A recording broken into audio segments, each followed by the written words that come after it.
On parle beaucoup des nuisances sonores causées par le trafic aérien à Gignac ou encore au Pen Mirabeau, mais ces nuisances touchent aussi une partie de la ville de Berlétan, dont le centre-ville se trouve en face de la piste d'atterrissage de l'aéroport. Un calvaire pour cette Berroise qui vit en permanence dans le bruit à cause du trafic.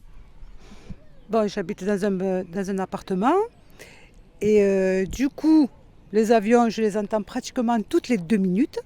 Pourtant, j'ai des vitres double vitrage. On voit les personnes, tout le monde regarde le ciel et dit ces avions, c'est pas possible.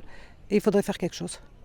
Et pour que les vœux de cette riveraine soient exaucés, la ville de Berre a accueilli aujourd'hui l'association Ville et Aéroport pour discuter avec les riverains d'éventuelles solutions pour concilier trafic aérien et limiter son impact. Mais les élus locaux et associations se sentent bien seuls dans ce combat. On écoute Jean-Pierre Blasi, le président de Ville et Aéroport. Il y a des solutions. La question, il faut qu'il y ait une volonté. La volonté, elle doit être partagée. Or, que ce soit du gouvernement, de l'État, et au niveau local des autorités aéroportuaires, des responsables, il n'y a pas la volonté. Par exemple, nous avons invité l'aéroport, bien évidemment, dans nos là, ils ont décliné notre invitation. C'est la première fois que ça se passe dans le travail que nous faisons.